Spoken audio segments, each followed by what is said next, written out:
Okay. I know what it's going to be. Okay. If you were going to be a tooth, what tooth would you be? Oh, I love that question. Oh, that's a great one. If you were going to be a tooth, what tooth would you be? I think I'd want to be a mower. Because we get to crush all the food. I think I would be the upper central. I like to stand out. I'd be the eye tooth, so I could see more. Sometimes I get my tongue over my eye tooth and I can't see what I'm saying. I would be the upper right central incisor because it is the one that everyone sees the most, and it's also the one that I knocked out when I was in 5th grade. First molars. They're there for a long time. They're important.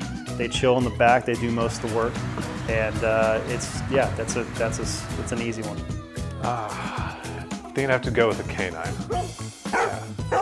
Canines are in charge of everything. They guide everything to be in charge. The cuspid tooth is the longest, strongest rooted tooth in the single rooted tooth in the. And if you see an adult who has 2 teeth left, it will usually be the cuspid. So I'd go for a cuspid.